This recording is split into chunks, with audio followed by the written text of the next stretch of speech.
kan gitu, supaya ya mereka itu dikenal kepada masyarakat. Nah, nanti kan kalau memang dia itu punya program bagus kan bisa mempengaruhi masyarakat kan gitu. Kalau kurang bagus ya mungkin masyarakat tidak akan menggunakan mencoblos dia dan sebagainya. Nah, pilihan-pilihan seperti ini harus ditampilkan oleh media massa tentunya yang berimbang, sebab itu kan sudah ada pengaturan. Saya kira sudah ada kerja waktu zaman saya ada di KPU dulu, sudah ada kerjasama biasanya sama KPI dengan KPU di dalam rangka menayangkan dan jam tayang berapa menit durasinya dan sebagainya dalam penggunaan media massa oleh partai, oleh caleg dan sebagainya ini. Nah, ini sangat penting sekali saya kira. Jadi mereka harus sudah biasanya punya konsultan politik kalau partai politik itu ya, untuk bisa menayangkan yang bisa menarik. Akhirnya nanti terngiang-ngiang terus di telinga atau terbayang-bayang terus di mata gitu loh. Nah, sehingga ketika masuk bilik akhirnya ini pilihan saya kan, kira-kira kan gitu. Tapi memang media ini cara cepat ya untuk suatu calon legislatif katakanlah. Ya, karena kan ini kelebihan media seperti yang Pak Yasid kemukakan, tidak mungkin kan gitu dalam banyak pemilih itu kita harus ketemu door to door kan gitu kan, sangat kemungkinan sangat berat banget kan gitu, maka media massa yang digunakan kan gitu. Iya, baik. Sebentar Pak Joko, kita akan telepon dulu. Halo, selamat malam. Halo, selamat malam Mbak. Selamat malam Bapak, dengan Bapak siapa? Dengan Bapak Agus di Dua Ilir nih. Silakan. Oke, silakan Pak Agus pertanyaannya. Iya, saya ini kalau ini mau saya tanyakan ini Pak, kayaknya caleg-caleg ini kebanyakan pakai serangan fajar gitu. Iya. Ya, ada yang istilahnya katanya yang begini begitu sosialisasi atau gimana. Tapi memang setelah saya amati, baik di kampung saya juga itu kebanyakan kayak gitu. Ada yang masih sekian, ini sekian. Oke. Iya. Baik, pertanyaannya. Jadi kalau saya berharapnya kepada masyarakat ini, kalau bisa janganlah memilih caleg-caleg yang kayak gitu. Ya, tapi kalau memang ini juga, tapi masyarakat ini juga bilang Wani Piro, kalau Wani Piro mau. Nah, itu. Jadi kebanyakan kayak gitu Pak. Jadi gimana Pak, maksud saya andai kata terjadi penyimpangannya kayak gitu Pak. Saya pengen tahu penjelasannya. Baik, dalam mengatasi ya. Baik, terima kasih Pak Agus yang sudah bergabung bersama kami sebagai penelpon pertama. Ini yang jawabnya kayaknya langsung Pak Joko aja ya. Gimana nih Pak Joko? Betul, sekarang sudah serangan fajar. Serangan fajar lagi gitu loh ya, serangan siang, sore, malam. Apalagi mau mendekati ya Pak ya. Ya itu istilah dulu yang dipakai sehingga sekarang gunanya serangan fajar ya, istilah yang. Tapi sebetulnya ya dalam bahasa pemilunya politik uang kan gitu ya. Ya politik uang itu tidak dibenarkan oleh undang-undang, karena politik uang itu akhirnya nanti akan menghasilkan pemimpin yang tidak sesuai dengan harapan masyarakat. Jadi masyarakat sendiri yang akan keliru kan gitu. Ya juga akan berpolitik ya, uang akhirnya, gitu ya. Akhirnya kan hanya yang punya uang katakanlah dari sisi kemampuan kurang tapi uangnya banyak bisa jadi. Yang diharapkan sebetulnya ya dia itu pinter, cerdas, bisa aspiratif. Kalau bisa ya memang sudah memadai dari sisi ekonomi sehingga ketika duduk sudah tidak lagi mikirkan dapurnya lagi kan gitu loh. Memang kemapanan ekonomi, kemapanan sosial itu penting bagi seorang caleg gitu loh. Jadi kalau masih DPR itu jadikan lahan untuk cari kerjaan ya sudah, itu dunia runtuh gitu loh. Jangan sampai seperti itu. Lembaga negara yang namanya DPR itu sebetulnya lembaga untuk mengabdi kan. Nah, gitu kalau cara mengatasinya kalau misalnya ada serangan yang seperti itu atau ya politik ditolak gitu ditolak, loh. Ya. Ditolak, jangan mau. Tadi betul sarannya itu, tidak usah dipilih orang yang ngasih seperti itu. Jadi dari sisi menghindari politik uang, tadi itu sebab ini yang namanya orang yang mau kepingin jadi itu pasti upayanya apa saja. Sepanjang itu konstitusional silahkan. Tapi kalau itu melanggar undang-undang ya harus kita hindari. Karena kan pada dasarnya negara itu kan bisa baik karena diatur dengan undang-undang. Dan undang-undang itu bisa diwujudkan kalau kita yang terkena aturan itu semua taat. Nah, yang terkena aturan politik uang itu tidak hanya penyelenggara, caleg, tapi juga para pemilih ini gitu loh. Nah ini yang harus kita sadari semuanya. Oke, gitu. mudah-mudahan masyarakat kita mengerti Ya. dan pintar gitu ya. Baik, kita ke Pak Edi Ganevo nih Pak. Kita berbicara lagi mengenai media. Sebenarnya tadi agak sedikit penyimpang dari tema kita ya Pak ya. Menurut Bapak sih media apa sih yang paling efektif untuk bersosialisasi, khususnya Bapak sebagai Ketua Umum APRSI gitu? Ya, memang media itu punya kelebihan dan punya kekurangan kan. Ya kalau kita bicara kelebihannya, media ini bisa dijangkau oleh banyak orang. Umpamanya media cetak, itu kita lihat saja oplah mana koran yang paling banyak. Ya mungkin kalau kita gunakan itu sekian banyak orang yang bisa membacanya kan. Juga televisi, sejauh mana jangkauannya umpamanya kan, itu juga akan mempengaruhi berapa banyak orang. Nah, memang ada sisi kekurangannya. Kalau media cetak mungkin sangat terbatas kolomnya kan, itu yang kita bicarakan, yang kita jelaskan kepada masyarakat. Juga di media televisi mungkin waktunya juga sangat terbatas dan mereka tidak bisa berdialog langsung, atau bila perlu kalau memang ada interaktif itu pun dibatasin oleh waktu. Beda dengan kalau kita langsung turun langsung ketemu, mereka bisa bertanya langsung, bisa melihat. Tapi ini juga kembali juga bagaimana kita memanfaatkan media itu yang pas dan kontennya, seperti kata Pak Joko tadi, konten yang akan kita sajikan ini benar-benar dapat sampai ke benak masyarakat sehingga timbul image bahwa barang ini memang bagus gitu. Nah kemudian bagaimana kita memilih tempatnya, artinya kalau media cetak di kolom mana yang mau kita letakkan, apakah di depan, apakah di belakang atau di tengah. Nah, juga di media televisi sama, di acara jam berapa gitu kan, ada waktu-waktu yang sangat bagus umpamanya. Dan juga jangan sampai salah juga, kita umpamanya memasarkan rumah di televisi hiburan umpamanya kan nggak pas, atau di media cetak hiburan atau media cetak anak-anak itu nggak pas. Nah, jadi memang ada kelebihan dan ada kekurangan. Ya semuanya itu bisa kita manfaatkan sekaligus bersama-sama, itu akan lebih baik kan. Apakah media televisi, media cetak, apakah radio, dan juga media-media lain. Mungkin kalau rumah-rumah komersil, mungkin kita melalui Twitter pun juga bagus, karena di sana banyak sekali eksekutif muda kan di sana kan.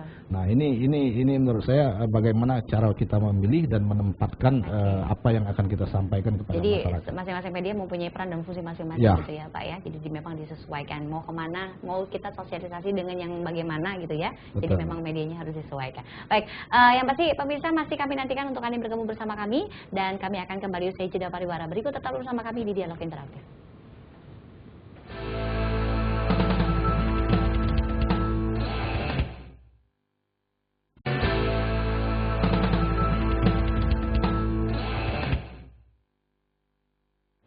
Baik, pemirsa, Anda masih bersama kami dalam Dialog Interaktif yang membahas mengenai tema media dan pemilihan legislatif 2014. Dan kami masih menantikan untuk Anda yang bergabung bersama kami, masih ada waktu tentunya. Silakan untuk Anda yang bertanya seputaran media dan pemilihan legislatif 2014, silakan telepon di 0711380022. Karena ada 3 narasumber yang hadir di sini, ada Pak Husin Yazid, ada Pak Joko, dan juga Pak Edi Ganevo. Baik, kita berbicara dulu dengan Pak Edi Ganevo nih. Bapak ini selaku Ketua Umum APRSI ya, merupakan tokoh masyarakat juga ya. Nah, Bapak memandang media ini yang digunakan oleh para caleg ini gimana, Pak? Ya, itu tadi yang banyak digunakan seperti kata Pak Husin tadi, mereka banyak menggunakan media luar ruang kan. Nah, media luar ruang ini kan sebenarnya sudah diatur, tapi kalau mereka tidak mengikuti aturan itu akhirnya merusak estetika kota kan. Nah, jadi kalau merusak estetika kota, akhirnya kota kita ini jadi buruk sekali kelihatannya. Apalagi kalau ada orang dari luar melihat kota kita kan. Nah, untuk media yang lainnya, ini sebenarnya sarana yang tepat seharusnya kalau para caleg itu menggunakan media kan. Artinya pada saatnya nanti mereka masa kampanye umpamanya, itu mereka bisa memanfaatkan media untuk menjelaskan apa-apa yang mereka tawarkan kepada masyarakat kan. Jangan sampai seperti tadi ada pertanyaan itu yang Wani Piro ya, yang begitu itu kan merusak, tidak mendidik sama sekali kan. Jadi menurut saya media ini sangat penting lah, bukan hanya untuk caleg tapi untuk seluruhnya itu sangat-sangat penting sekali. Karena kalau media menggunakan media itu memang terang-terangan langsung ke masyarakatnya ya. Kalau mengenai politik uang tadi kan berarti terselubung gitu di belakang gitu ya Pak ya. Baik, kita masih menantikan untuk Anda yang bergabung bersama kami. Silakan telepon di 0711380022 ya pasti untuk Anda pemirsa, karena kita masih membahas mengenai media dan pemilihan legislatif 2014. Baik, sambil menunggu penelpon saya ingin bertanya kembali sama Pak Joko. Menurut Bapak sendiri, apakah media kita saat ini apakah sudah mensosialisasikan mengenai pemilu dan juga kinerja KPU serta Panwaslu, Pak? Bicara sosialisasi, ini ada dua versi ya. Kalau ada masyarakat yang menyatakan yang namanya sosialisasi itu kalau face to face communication, seolah-olah berhadapan-hadapan gitu loh, baru dikatakan ada sosialisasi.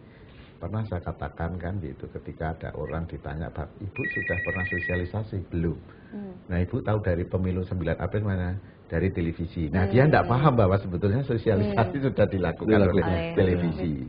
Maunya dia tuh hanya sosialisasi itu mungkin dari KPU atau BPS datang, kemudian sambil makan pisang goreng, minum teh, menjelaskan kan kira-kira gitu.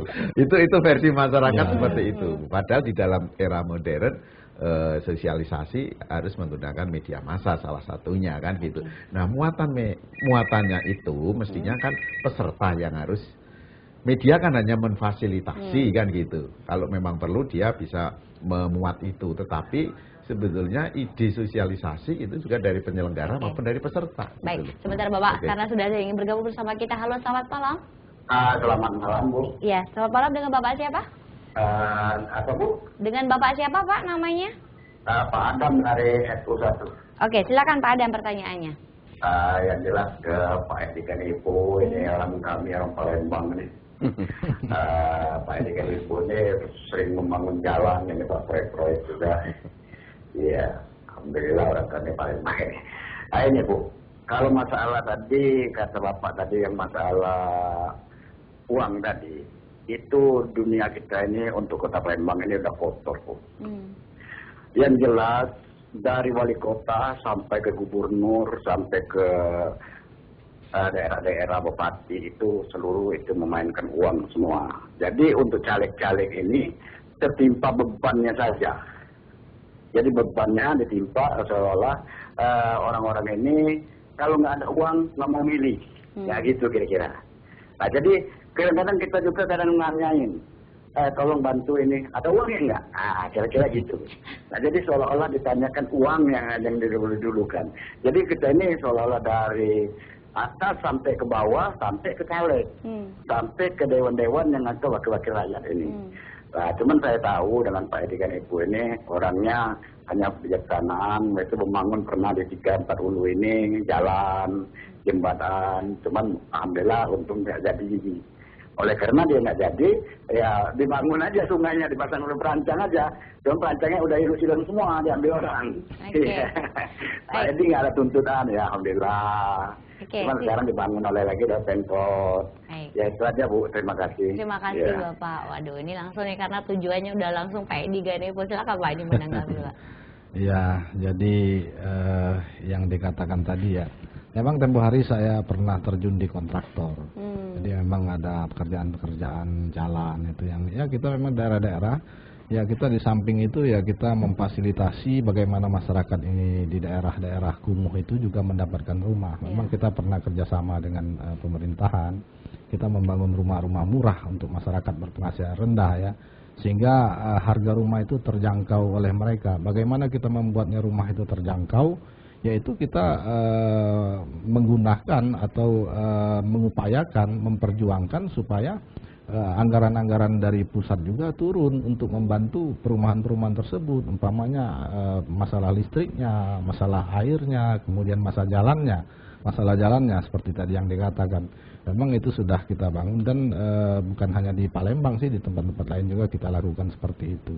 Ya itulah yang memang yang dikerjakan karena kita dari asosiasi perumahan memang kita fokusnya di rumah-rumah murah. Jadi memang sekarang ini banyak sekali masyarakat yang belum punya rumah. Sekarang ini diperkirakan ada 60 juta orang di Indonesia ini belum punya rumah, belum punya rumah yang layak huni. Oleh karena itu kami dari Apersi memang mempunyai visi, yaitu menyediakan rumah yang layak huni untuk masyarakat berpenghasilan rendah. Inilah tugas kami, dan ini akan terus kami perjuangkan supaya ke depan ini minimal jumlah ini bisa berkurang. Dan kalau mereka sudah punya rumah tapi tidak layak huni, di pemerintahan kan banyak sekali program-program bedah rumah, baik di kota maupun di pusat.